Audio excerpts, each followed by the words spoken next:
Klub Matematika, tempat belajar yang mudah dan menyenangkan. Ini adalah video kita yang selanjutnya di Klub Matematika 737 ya. Kita buat soal tentang manajerial sesuai dengan kisi-kisi ya.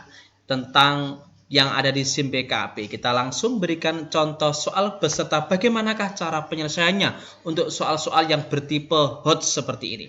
Seminggu yang lalu di perusahaan tempat Anda bekerja sedang melakukan perekrutan karyawan baru.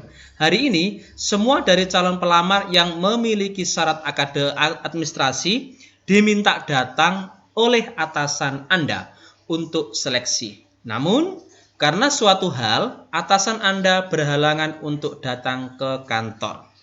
Atasan meminta Anda untuk memutuskan diterima atau tidaknya pelamar tersebut di perusahaan. Hal apa yang akan kamu lakukan? A.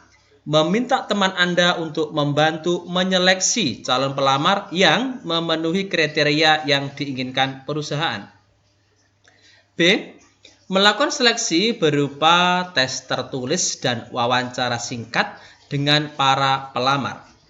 C. Memberikan tes seleksi calon karyawan seperti biasa yang dilakukan perusahaan ketika mencari karyawan baru. D. Berikan tes tertulis, wawancara, dan memutuskan untuk menerima atau menolak berdasarkan klasifikasi yang diinginkan perusahaan. Atau E. Melakukan seleksi tertulis dan wawancara, kemudian melaporkan kepada atasan hasil seleksi tersebut dan meminta keputusannya. Oke, di sini atasan meminta kita memutuskan. Artinya kita sudah diberi kuasa.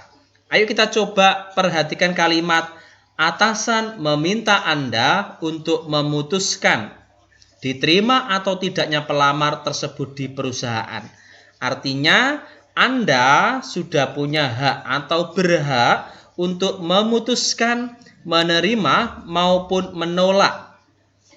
Tetapi tetap harus objektif dalam pengambilan keputusan tersebut, sehingga harus sesuai dengan klasifikasi yang telah ditentukan oleh perusahaan tersebut. Berdasarkan penjelasan ini, maka opsi yang tepat adalah yang D. Kita berikan tes tertulis, kemudian ada wawancara, dan memutuskan untuk menerima atau menolaknya berdasarkan klasifikasi yang diinginkan perusahaan ini.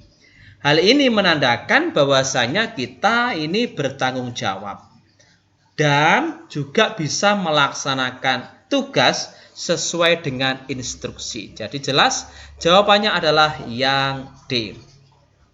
Selanjutnya di soal nomor 102. Jika atasan Anda meminta suatu permintaan yang tidak masuk akal, apakah Anda sulit untuk mengatakan tidak? A. Jika tugas tersebut memang tidak dapat dikerjakan, mengapa harus memaksakan dikerjakan?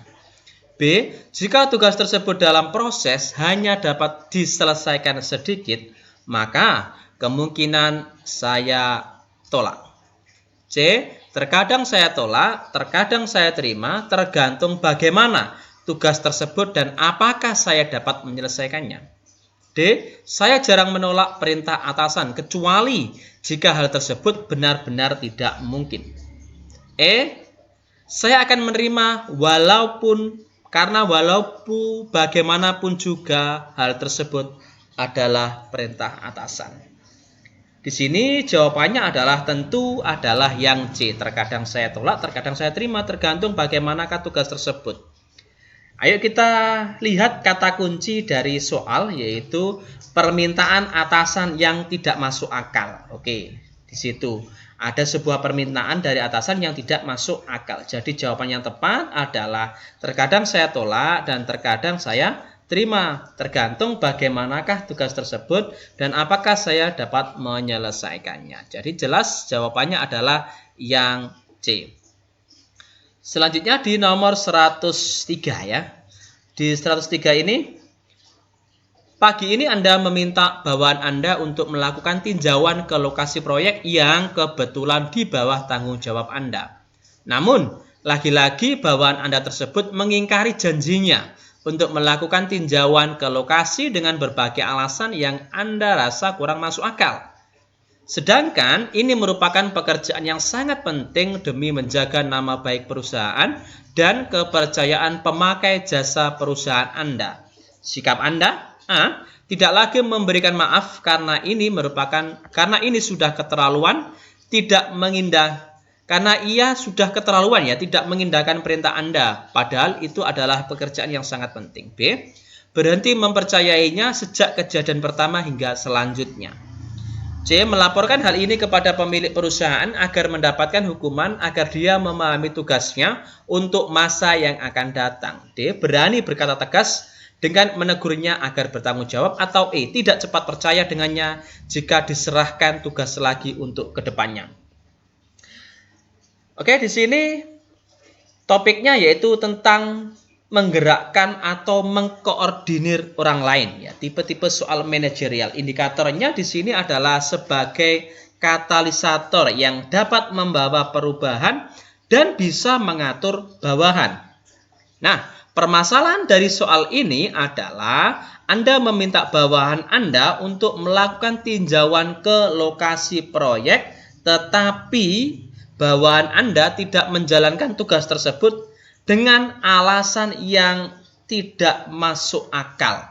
Oke, perhatikan ada kata alasan yang tidak masuk akal. Sehingga kita sebagai pemimpin harus melakukan tindakan agar hal tersebut tidak terulang lagi. Artinya kita akan menyelesaikan permasalahan yang terjadi dalam soal ini. Sebagai seorang atasan, Anda wajib menegurnya. Karena bawahan Anda adalah tanggung jawab Anda juga. Jadi, saya akan berani berkata tegas dengan menegurnya agar bertanggung jawab. Pilihan jawaban yang D. Selanjutnya di soal nomor 104. Kita hidup di negara yang memiliki ragam kepercayaan, budaya, dan adat istiadat yang berbeda-beda. Di perusahaan Anda sendiri terdiri dari orang-orang yang berbeda latar belakang. Banyak karyawan muslim yang mengeluhkan sulitnya beribadah karena ketersediaan tempat atau pada jam untuk beribadah mereka harus tetap bekerja. Sikap Anda A. Akan memfasilitasi tempat untuk beribadah mereka di lingkungan perusahaan. B. Mendiskusikan hal ini dengan jajaran pimpinan dan pemilik perusahaan untuk dicari solusinya. C. Karena pemilik perusahaan seorang non-muslim, maka itu sudah menjadi aturan yang harus dipatuhi oleh karyawan. D. Memberikan kebijakan yang bersifat toleran kepada karyawan. Atau E. Bersifat toleran dan menyediakan semua fasilitas ibadah karyawan. Oke, kita harus bisa memberikan sarana dan prasarana bagi karyawan dan memfasilitasinya termasuk dalam urusan keyakinan kita. Kita juga harus bersikap toleransi dan menghargai hak orang lain. Ingat ya, di sini ya, kita harus teliti dalam melihat permasalahan dalam soal ini. Dalam soal ini sedikitnya ada dua permasalahan. Yang pertama adalah sulitnya beribadah yang disebabkan karena kurang atau tidak ada ketersediaan tempat ibadah. Permasalahan yang kedua yaitu tentang jam untuk beribadah. Di sini jam untuk beribadah mereka di sini harus tetap bekerja sesuai dengan keputusan. Jadi artinya tidak ada jam yang istirahat khusus untuk ibadah. Dia tetap harus melakukan pekerjaan. Ayo kita perhatikan masing-masing pilihan jawaban. Di opsi A, di sini akan memfasilitasi. Ini berarti hanya menyelesaikan masalah satu, yaitu tentang sulitnya beribadah karena kurangnya atau ketersediaan tempatnya. Kemudian opsi B, mendiskusikan hal ini dengan jajaran pimpinan dan pemilik perusahaan untuk dicari solusinya. Di sini bisa menyelesaikan kedua permasalahan. Kita diskusikan dengan jajaran pimpinan dan pemilik perusahaan untuk dicari solusi dari kedua masalah tersebut. Kemudian opsi C, jelas di sini tidak merupakan solusi. Di sini sudah tidak boleh kita pilih. Opsi yang D, Di sini sudah baik ya, memberikan kebijakan yang bersikap toleran kepada karyawan. Di sini baik karena, tapi kelemahannya masih kurang mengena karena tidak menyentuh ke tempat ibadahnya. Yang opsi E di sini kan hanya menyediakan sarana ibadahnya. Jadi solusi terbaik di sini tentu harus kita diskusikan dengan perusahaan dan tidak bisa diputuskan sendiri karena kita di sini berada dalam sebuah organisasi. Jadi mendiskusikan hal ini dengan jajaran pimpinan dan pemilik perusahaan untuk dicarikan solusinya. Pilihan jawaban yang B. Selanjutnya di soal nomor 105.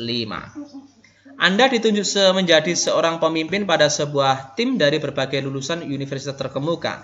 Akhir-akhir ini tim Anda mendapatkan banyak tugas dengan deadline yang lumayan singkat. Akan tetapi, tim Anda selalu berhasil menyelesaikan tugas-tugas tersebut dengan hasil yang memuaskan. Banyak yang menilai jika kinerja tim Anda sangat bagus. Menurut Anda, apa penyebabnya? A. Seluruh anggota tim bekerja dengan disiplin dan profesional dalam menyelesaikan tugas. B.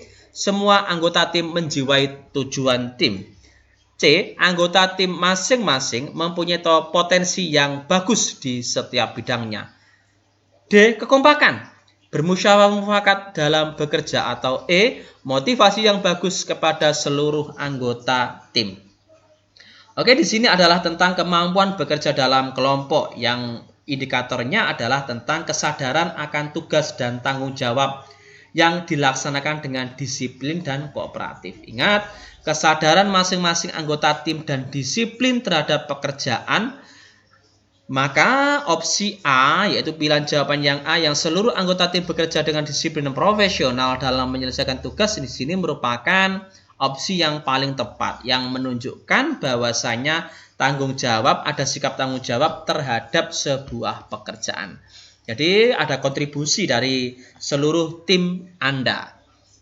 Jadi pilihan yang A seperti itu. Oke, demikian ada info di sini. Klub Matematika juga membuat bimbel khusus tes P3K ya, Klub Matematika Go ASN.